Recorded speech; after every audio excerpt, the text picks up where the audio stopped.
The submersible creaked as the pressure increased, its metal hull contracting slightly with each passing minute. I sat alone in the cramped passenger compartment, watching through the small viewport as sunlight faded into an endless blue void. 3 miles beneath the ocean's surface seemed impossibly remote, even for someone who had spent years studying deep-sea environments. Approaching Hadal Deep Research Station, came the automated voice from the control panel. Prepare for docking sequence. I gathered my personal items, a tablet, research notes, and the small photo of my parents I always carried, and tucked them into my waterproof bag. The descent had taken nearly 4 hours, giving me plenty of time to second-guess my decision to accept this 6-month assignment. The research opportunity was unparalleled, studying life forms that existed at pressures that would crush an unprotected human body instantly. But the isolation and the mysterious circumstances surrounding my predecessor's departure had left me uneasy.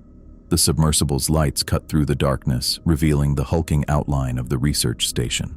It looked like a massive metal spider anchored to the ocean floor, its legs extending outward for stability against the crushing depths. Several pods connected by reinforced tunnels formed the main structure, with observation domes protruding at regular intervals.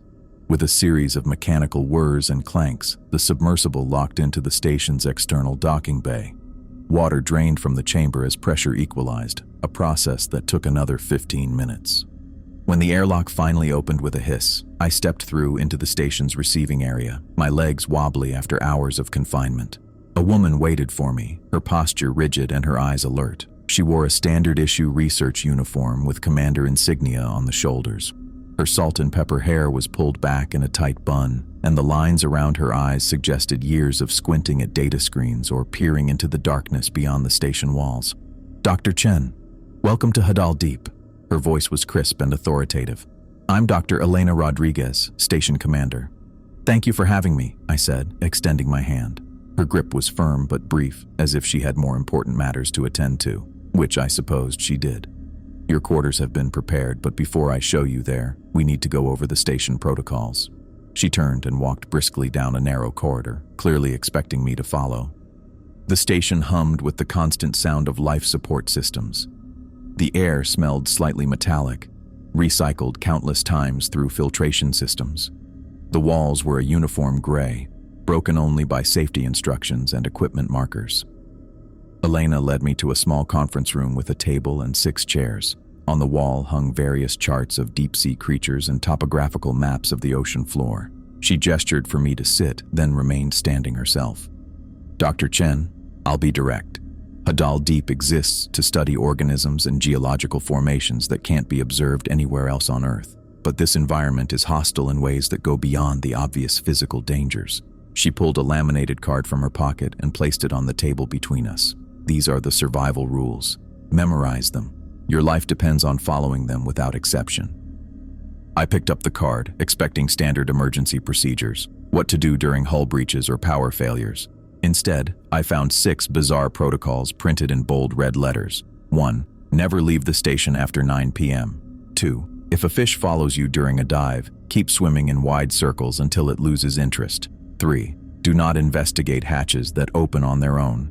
4. If the lights go out, remain completely still until they return. 5. Do not respond to familiar voices calling from outside the station. 6. If you see a whale, return to the station immediately. I looked up at Elena, waiting for the explanation or perhaps the punchline. Her expression remained deadly serious. "These seem unusual," I said carefully. "They are necessary," she replied without elaboration. "I've lost researchers who ignored them." The way she said "lost" sent a chill through me. Not "had to dismiss" or "sent back to the surface," but "lost." "Can you explain why these specific rules?" "The rules work," she cut me off. "That's all you need to know for now.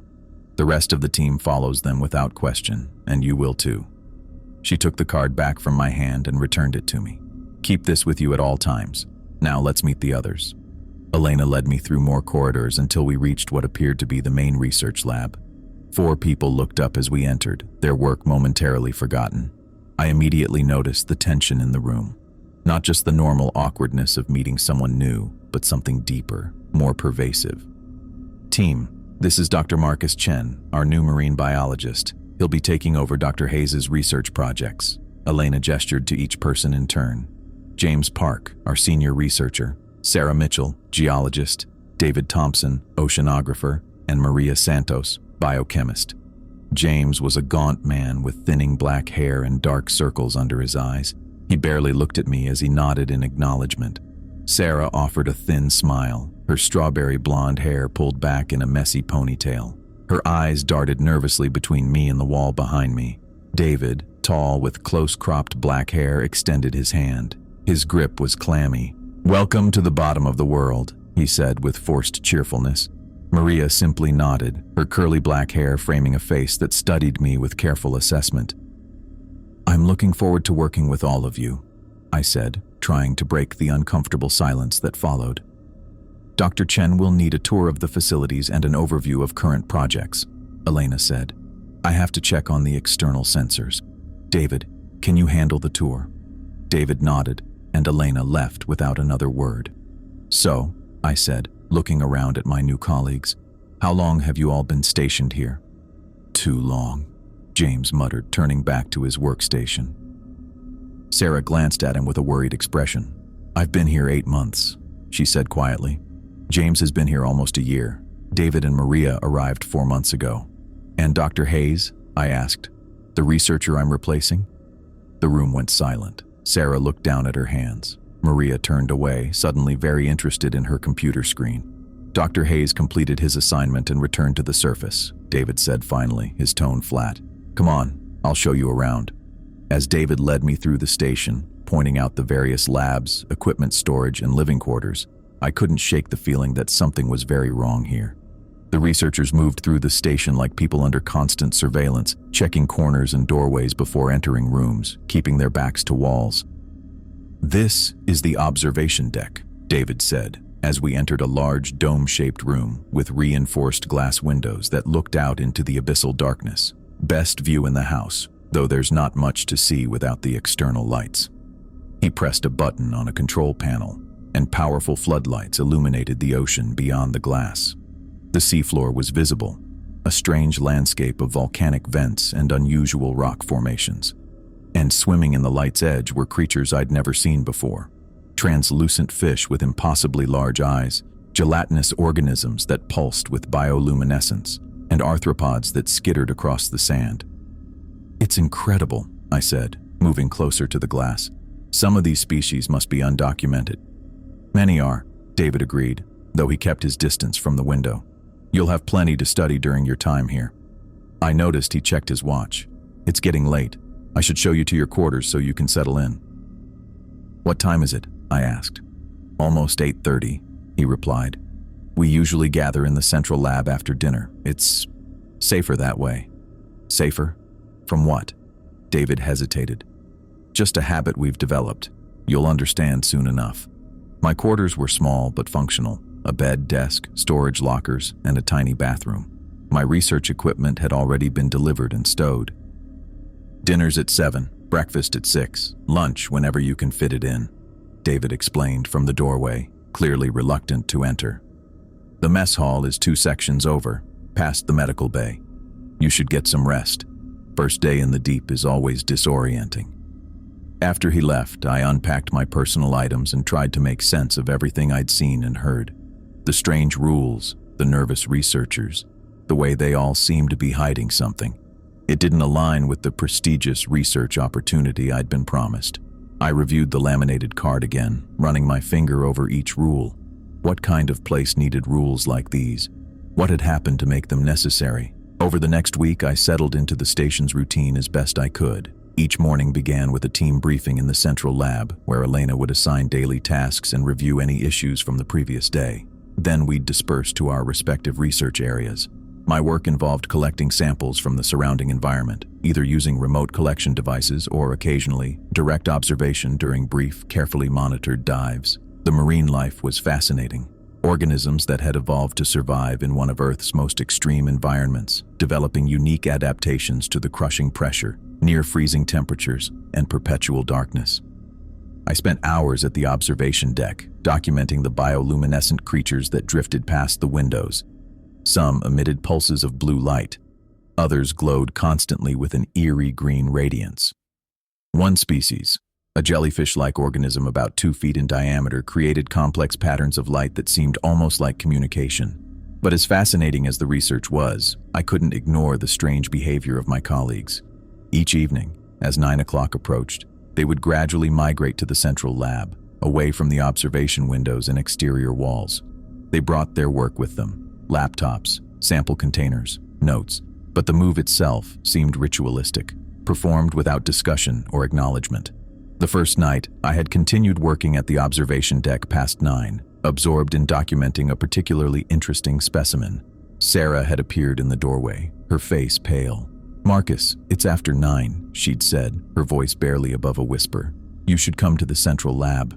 "I'll be there soon," I'd replied, not looking up from my notes. "Just want to finish this observation." She'd crossed the room quickly and touched my arm, her fingers cold. "Now please, remember the rules." I'd followed her then, confused but unwilling to upset her further. In the central lab, the others had looked up as we entered, relief visible on their faces. No one mentioned why we were all gathered there, and I didn't ask. Not yet. By the end of the week, I found myself following the same pattern, returning to the central lab before 9 without being reminded. I still didn't understand why, but the tension that filled the station after dark was palpable enough to make me cautious. One night, as we all worked silently in the central lab, I heard something, a faint scraping sound coming from somewhere in the station. I looked up, but no one else seemed to notice, or if they did, they were deliberately ignoring it. The sound came again, like something solid dragging across the station's exterior hull. Then silence. "Did anyone else hear that?" I asked. James glanced up briefly, then returned to his work without answering. Maria and David exchanged looks but said nothing. Only Sarah met my eyes. "You get used to the sounds," she said quietly. "The pressure makes the structure contract and expand, that's all." But her eyes told a different story, and I knew that whatever was happening at Hadal Deep went far beyond unusual marine biology or strange research protocols. As I lay in bed that night, unable to sleep, I thought about the rules again. Never leave after 9. Don't investigate self-opening hatches. Don't respond to voices calling from outside. Stay still if the lights go out. What kind of place needed rules like these, and what happened to those who broke them? I was determined to find out, even as a part of me wondered if some questions were better left unanswered. I was hunched over my desk, squinting at my tablet as I organized research notes. The station's night cycle had dimmed the overhead lights, casting my quarters in a soft blue glow. Most of the team had already turned in, but sleep wasn't coming easy these days. Not with everything I'd seen, and everything I still didn't understand. My eyes burned from staring at the screen too long. 8 nights at Hadal Deep, and I was still trying to make sense of the bizarre rules and the team's nervous behavior. The constant pressure of the ocean above us created a low, persistent hum that had become the soundtrack to my thoughts. A soft tapping sound pulled my attention away from my work. I looked up, head tilted to better locate the source. It came again, a gentle rhythm against the exterior hull. "Hello?" A muffled voice carried through the metal. "Is anyone there? Please." I froze, fingers hovering over my tablet. That sounded like Maria. "Help me, please. I'm trapped in the diving chamber." The voice grew more urgent. "The inner door won't open. I can't get back inside." I pushed back from my desk, heart racing. Maria trapped outside. How was that possible? The diving chamber was on the opposite side of the station, and no dives were scheduled for tonight. "Marcus, is that you in there? I can see your light. Please help me." I moved toward the airlock door, my hand reaching for the manual override panel. Maria's voice sounded desperate, frightened. If she was really trapped out there. The rules flashed through my mind. Rule 5. Do not respond to familiar voices from outside. I hesitated, my fingers inches from the panel. "Marcus, please. The pressure suit is failing. I don't have much time." Something made me turn around, a prickling sensation on the back of my neck, like I was being watched. Maria lay in her bunk across the room, fast asleep. Her chest rose and fell with steady breaths, her curly black hair spread across her pillow.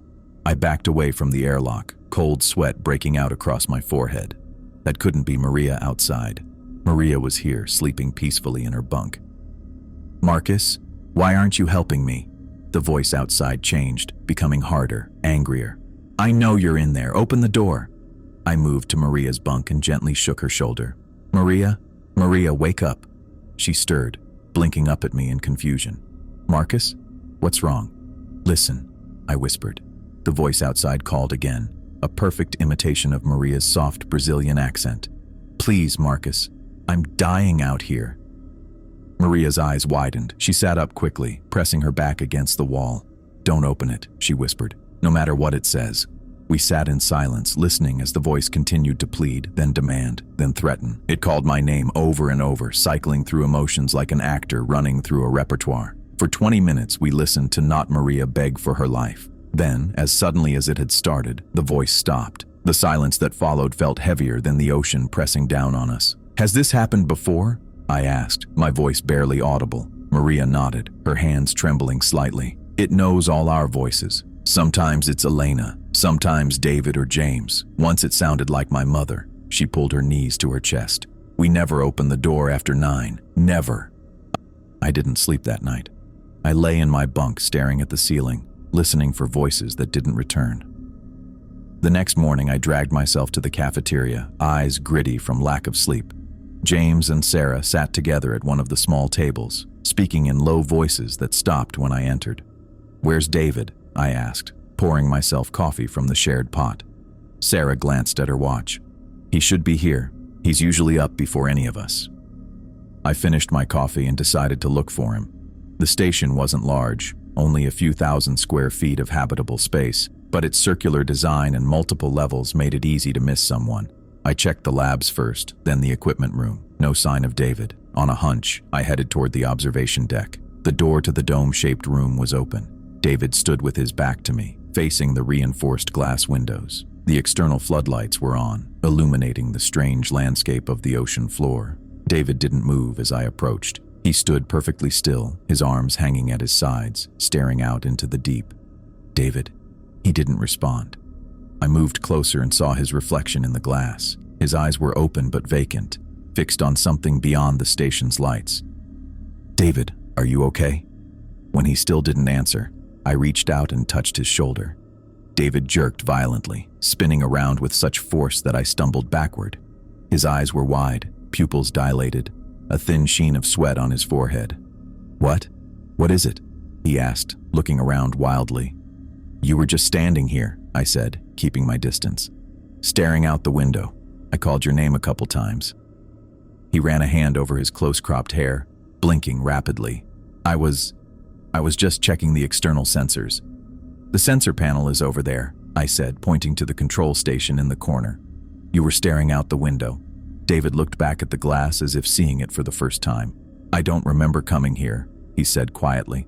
"I was in my quarters getting dressed, and then..." He trailed off, rubbing his temples. "What were you looking at out there?" "I don't know." His voice had a hollow quality to it. "I don't remember what I was looking at." I stepped closer to the window, scanning the area outside.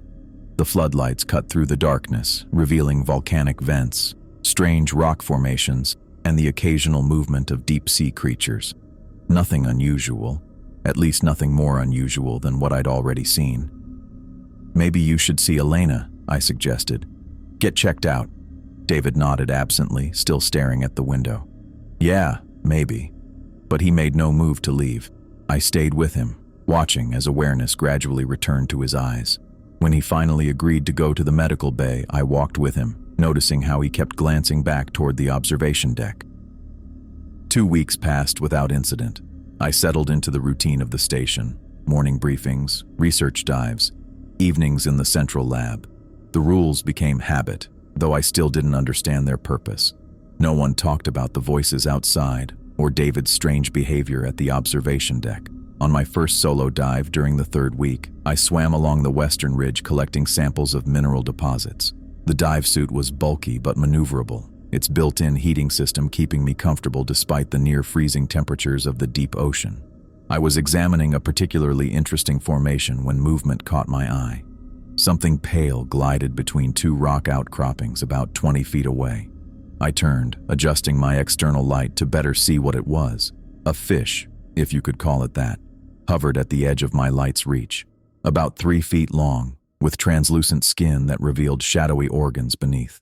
But it was the eyes that made me pause.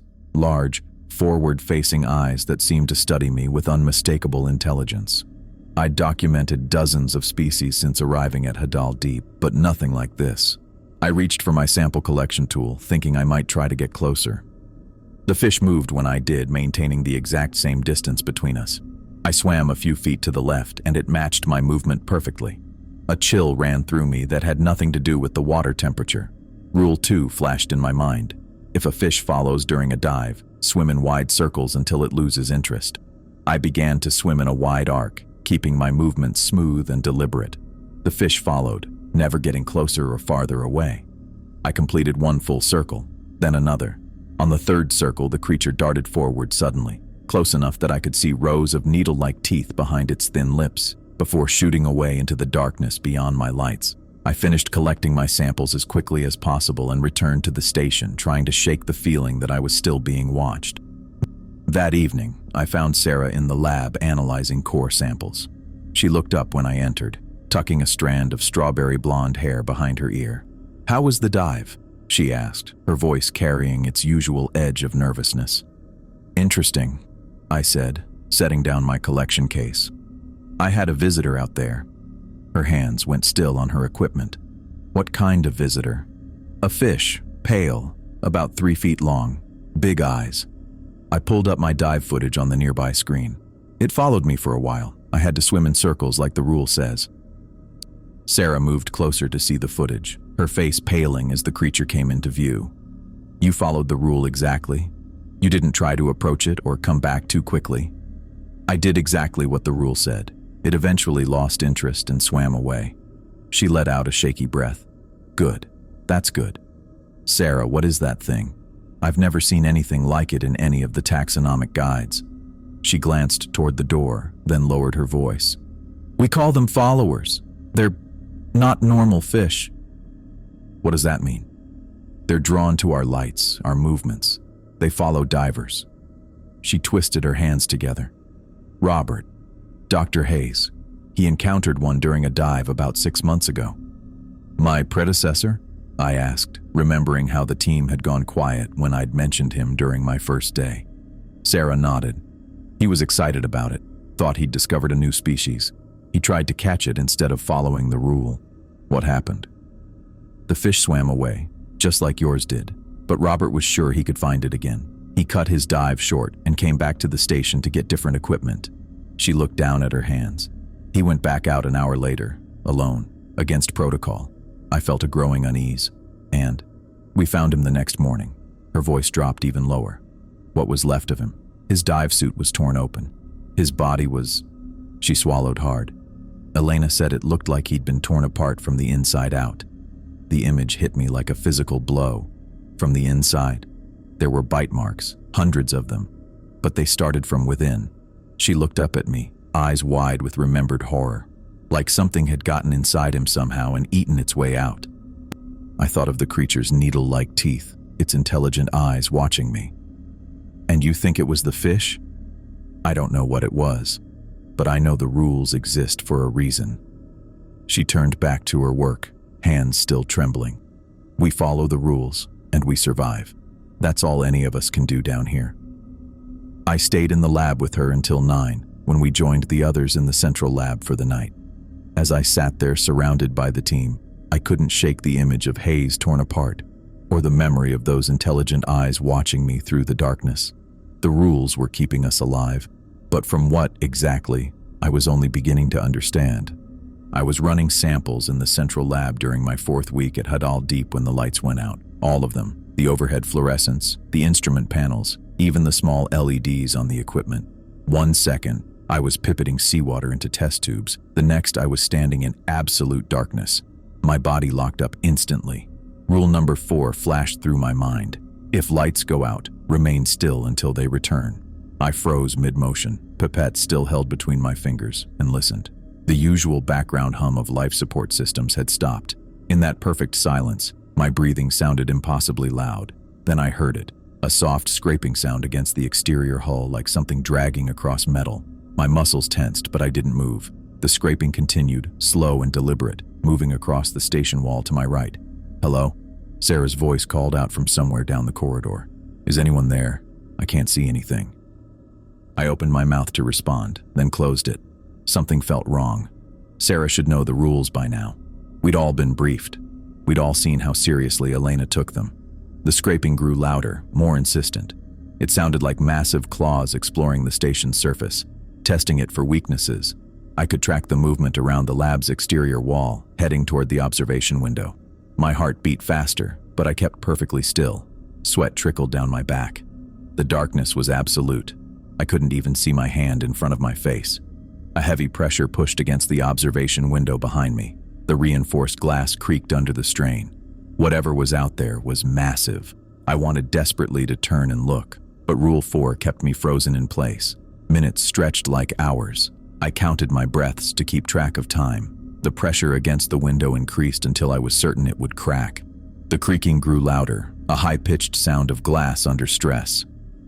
Something tapped against the window. 3 distinct taps, like knuckles on glass. Then 3 more. A pattern. Deliberate. The scraping continued around the hull, circling the lab. Occasionally it would stop, and I'd hear that tapping again, always in sets of 3. My legs began to cramp from standing motionless for so long. Sweat ran into my eyes, but I didn't dare wipe it away. The rule was clear. Remain still. Not mostly still. Completely still. After what felt like hours, a faint emergency light flickered on near the door. The dim red glow barely illuminated the room, but it was enough to see the outlines of lab equipment. The scraping sounds immediately stopped. I waited, counting another 60 breaths before the main power hummed back to life. The lights came on in sequence. First the emergency systems, then the dim hallway lights, and finally the main overheads. I checked my watch. 37 minutes had passed. My muscles protested as I finally lowered the pipette to the counter. I took a deep breath and looked around the lab. Everything appeared normal. Equipment in place, samples undisturbed. I walked to the observation window and looked out. The external floodlights had come back on, illuminating the seafloor beyond the station. Nothing unusual moved in the water. But as I leaned closer to the glass, I noticed something on the station's exterior hull. Fresh scratches in the metal, deep gouges that hadn't been there before. They ran in parallel lines, like something with multiple claws had dragged itself across the surface. Elena found me still staring at the scratches when she came to check the lab. "You followed the rule," she said. It wasn't a question. I nodded. "What was that?" She looked at the fresh marks on the hull. "We don't know, but those who move during blackouts don't survive to tell us what they saw." She touched my shoulder briefly. "Good work, Marcus. Not everyone gets it right the first time." I wanted to ask more questions, but her expression made it clear the conversation was over. She left me alone in the lab, staring at those deep new scratches in the station's exterior metal. 28 days into my assignment, I'd settled into a routine.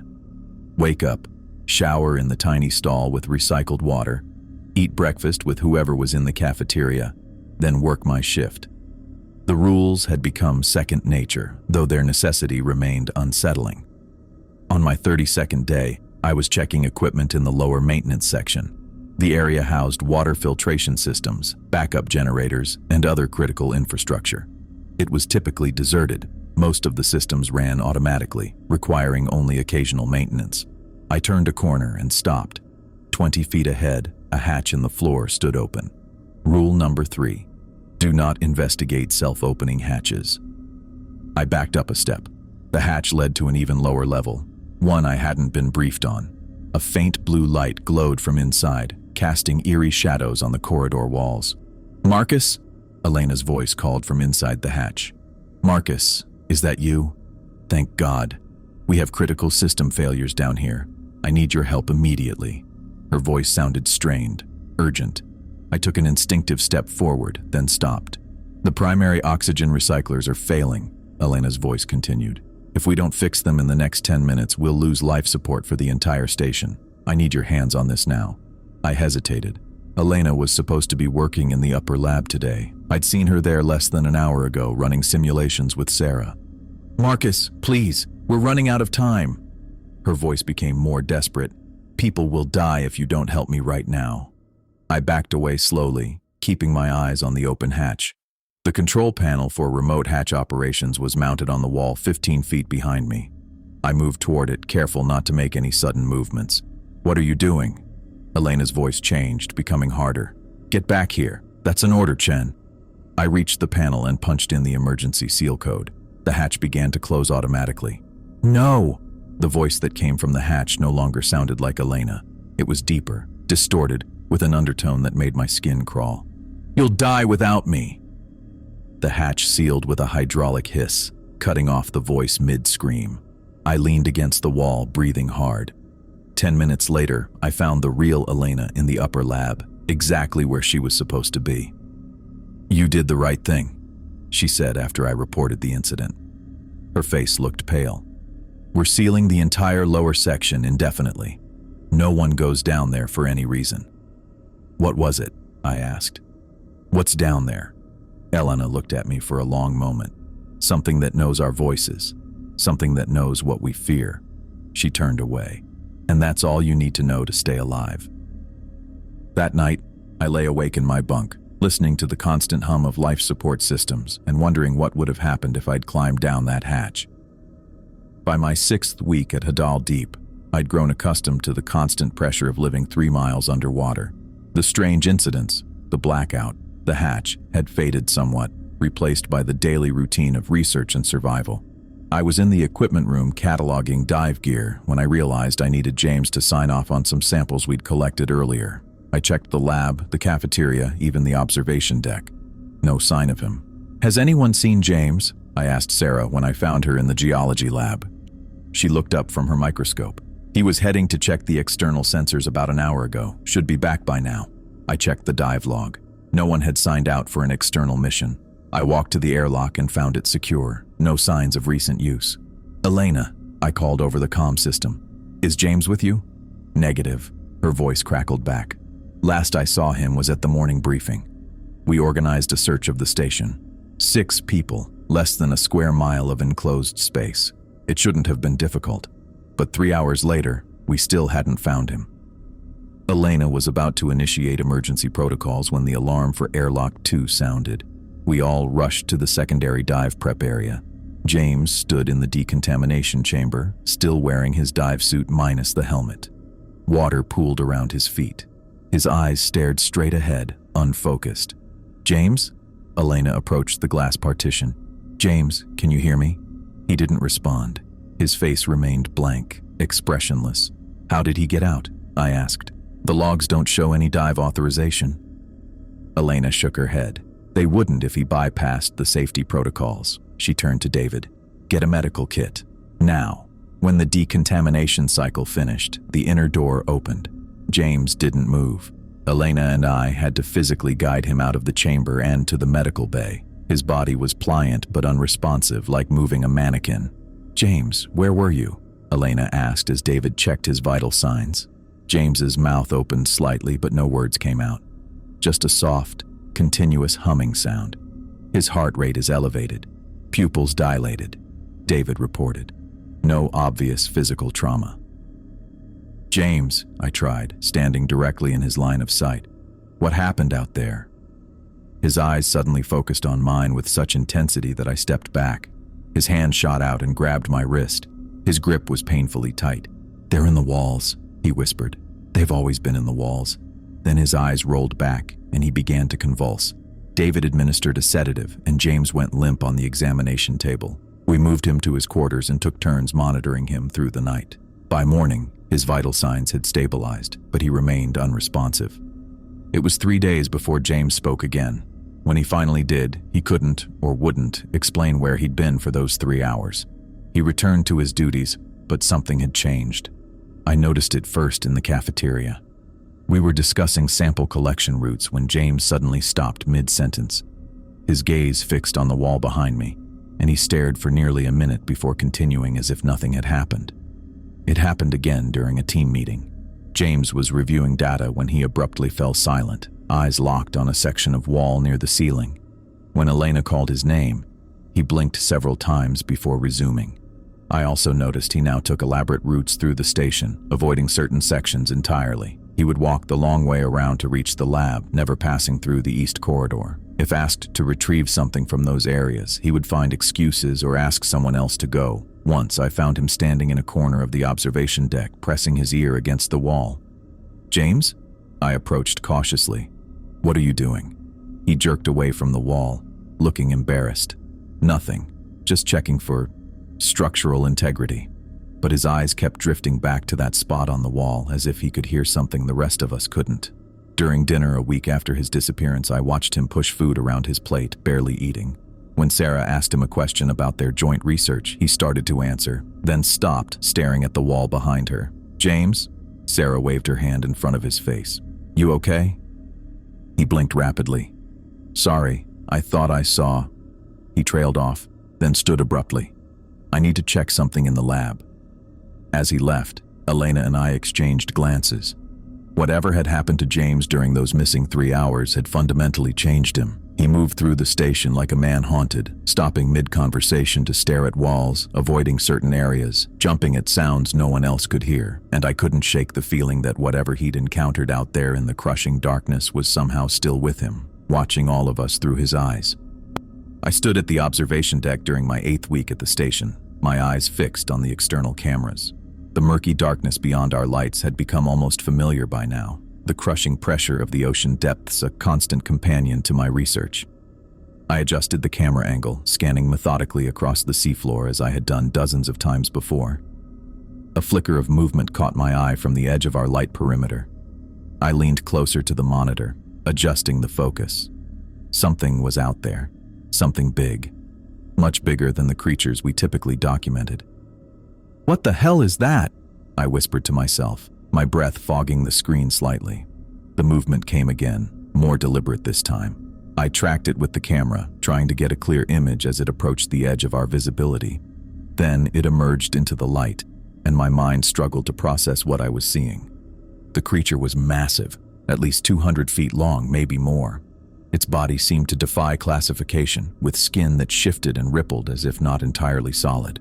The outer membrane appeared almost translucent in places, revealing shadowy shapes beneath that changed and flowed like liquid smoke. It moved with impossible grace for something so enormous, gliding through the water with barely a ripple. But what froze me in place were its eyes, ancient, intelligent eyes that seemed to hold the knowledge of eons within their depths, and they were looking directly at me. No, not at the camera, at me. As if the reinforced glass and metal of the station meant nothing. As if it could see through all of it, straight into my mind. I took an involuntary step back from the monitor, but couldn't look away. The creature began to circle the station slowly, its massive body curving around our structure. With each pass, it drew slightly closer. A strange sensation began to build in my head. A pulling, a tugging at the edges of my consciousness.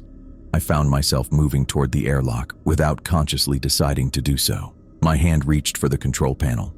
The creature wanted me to come outside. No, it needed me to come outside. And suddenly, I needed it too. There were answers out there, answers to questions I had never even thought to ask. Knowledge that would change everything. All I had to do was put on a dive suit and go to it.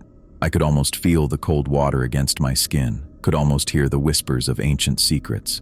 The creature circled again, closer now, and I felt a sense of recognition, like meeting someone I'd known my entire life but had somehow forgotten. Rule 6 flickered dimly in the back of my mind. If you see whale, return immediately. But this wasn't a whale. This was something else, something more, something that had been here long before humans, something that would remain long after we were gone, and it was offering me understanding. My fingers trembled above the airlock controls. Just one dive, just a few minutes in its presence. That's all I needed. With tremendous effort, I pulled my hand back. I forced myself to turn away from the monitor, from those ancient eyes that promised revelation. My legs felt like lead as I backed away, fighting against the overwhelming urge to return, to go outside, to approach the creature. "No," I said aloud, my voice sounding strange in my ears. "No." I stumbled backward until I hit the door, fumbling for the handle without looking. When it opened, I practically fell through it, then slammed it shut behind me. My heart hammered in my chest as I leaned against the wall, trying to regain control of my thoughts. The pull was still there, more distant now, but still tugging at the edges of my mind. I pushed away from the wall and moved quickly through the corridors, heading for the central lab. I needed to be around other people. I needed to be away from those eyes. By the time I reached the central lab, I was almost running. I burst through the door, startling David, who was working at one of the stations. "Whoa, what's going on?" he asked, looking up from his microscope. I opened my mouth to explain, but found I couldn't put it into words. How could I describe that feeling, that knowledge that had almost overwhelmed me? "There's something out there," I managed to say. "Something big." David's face paled. "Did you say big? How big?" 200 feet at least, maybe more." He stood up immediately. "Did it look like a whale?" I shook my head. "Not exactly. It was different. Its skin was wrong, and its eyes." David moved to the communication panel and pressed the button. "Elena, you need to come to the central lab. Now." I sank into a chair, my legs still shaky. The pull had faded to a distant whisper, but I could still feel it there, calling to me. 20 minutes passed in a blur as I sat there trying to make sense of what had happened. The door opened and Elena walked in, her face set in grim lines. "It's gone," she said without preamble. "I checked all the external cameras. Whatever you saw has vanished." I looked up at her. "You know what it was." It wasn't a question. The look on her face told me everything. Elena pulled up a chair and sat across from me. "We call them the deep ones. They're not in any classification system, they're not in any textbook, but they're out there." "What are they?" I asked. Elena shook her head slightly. "We don't know, but they're intelligent, and they're dangerous." "Rule 6, I said quietly. "If you see whale, return immediately." "Yes." Elena's eyes were tired, haunted. "We've lost 3 researchers to those things. They went out to investigate, broke protocol. We found them later," Elena continued, her voice dropping lower. "Drifting in the ocean. Their dive suits were intact, no physical damage, but their faces..." She paused, looking down at her hands. Their expressions were frozen, like they'd seen something that changed everything, something terrible and wonderful at the same time. I rubbed my temples, feeling the ghost of that mental pull still lingering. It wanted me to go out there. I almost did. "They all say that," Elena said. "The ones who resist anyway. That's why we have Rule 6. The deep ones, they call to you. They make you want to go to them."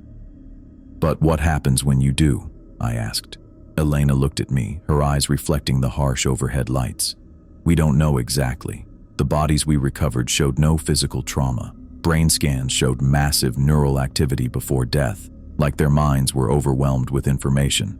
Too much for a human brain to process." David had been quiet, but now he spoke up. "Hayes was obsessed with them. Before he died, he filled notebooks with drawings, equations, symbols that made no sense. Said he could hear them even inside the station." "Did you see those notebooks?"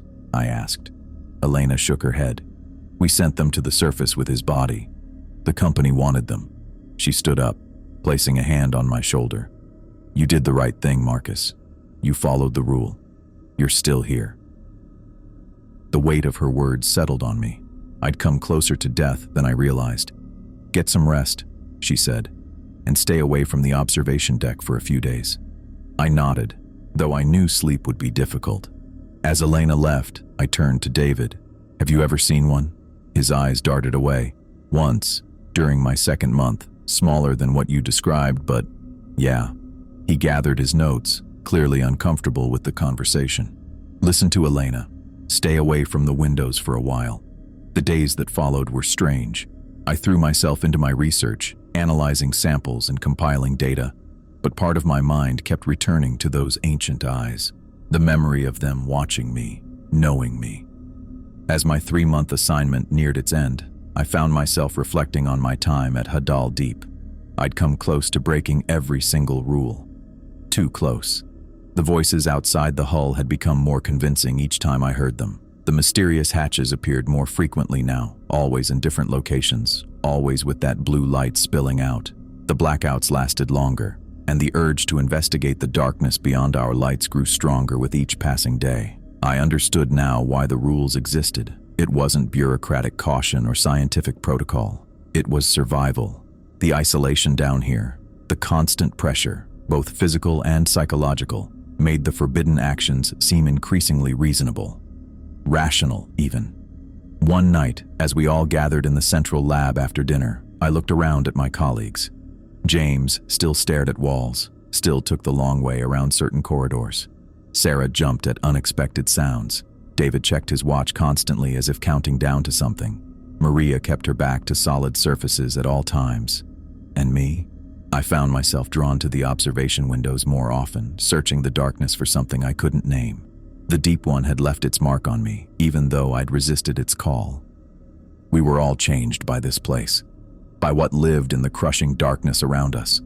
The rules had kept us alive, but they couldn't protect us completely. Not from everything. Not from ourselves.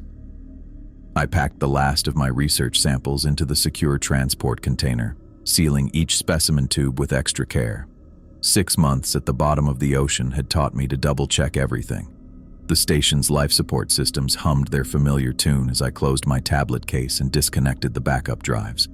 "That's everything," I said, more to myself than anyone else. My quarters looked bare now. I'd removed all personal items, wiped down surfaces, and prepared the space for whoever would replace me. Poor bastard.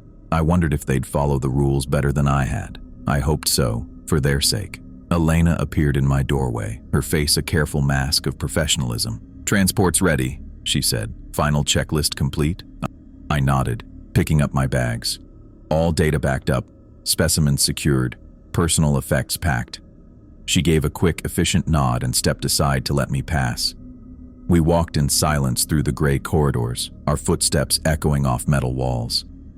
The station felt different today, almost like it knew I was leaving. "You did well here, Marcus," Elena said as we approached the airlock. Her voice was quiet but firm. "Not everyone makes it 6 months." I glanced at her. "How many don't make it?" She didn't answer directly. "The company sends replacements when needed." We reached the airlock where the submersible waited to take me back to the surface. Elena punched in the access code and the inner door slid open with a hydraulic hiss. "You're right up," she said, gesturing to the small transport vessel. I hesitated at the threshold, suddenly reluctant to leave despite everything. "What about you? How much longer are you staying down here?" Elena's eyes met mine, and for the first time, I saw past her commander mask. There was genuine relief there. Relief that another researcher had survived, that she wouldn't have to write another report about someone who broke the rules. "This is my post," she said simply. "Someone has to keep the next group alive." I understood then. Elena wasn't just the commander. She was the guardian, the keeper of the rules, the one who carried the weight of every lost researcher. "Good luck, Marcus," she said, extending her hand. I shook it firmly. "Thank you for everything." The airlock cycled and I stepped inside the submersible. Through the small window, I watched Elena's figure grow smaller as the outer doors opened and the vessel detached from the station. The powerful lights illuminated Hadal Deep one last time for me, its angular metal structure perched on the ocean floor like an alien outpost. Then the pilot engaged the ascent thrusters and the station began to recede into the crushing darkness below. I watched until the last light disappeared, swallowed by the absolute black of the deep ocean. The ascent would take 6 hours. I settled into my seat, feeling the gentle push as we rose through the water column. My tablet contained all my research data, hundreds of documented species, geological surveys, water composition analyses. 6 months of scientific work that would advance our understanding of deep-sea ecosystems. I opened my personal notes folder and began reviewing what I'd written. So much of it wouldn't make it into the official reports. The company wanted scientific data, not accounts of things that shouldn't exist. The official report would document the new species of bioluminescent jellyfish with their complex light patterns. It would catalog the mineral compositions around hydrothermal vents. It would include detailed analyses of microbial communities thriving in extreme pressure. It would not mention the voices that called from outside the hull using the exact tones of your colleagues. It would not describe the blue light that sometimes glowed from hatches that opened on their own. It would not explain why we gathered in the central lab every night after 9, or why we froze in place when the lights went out. And it certainly wouldn't mention the deep ones, those ancient, intelligent beings that circled our tiny human outpost, their eyes holding knowledge that could break a human mind.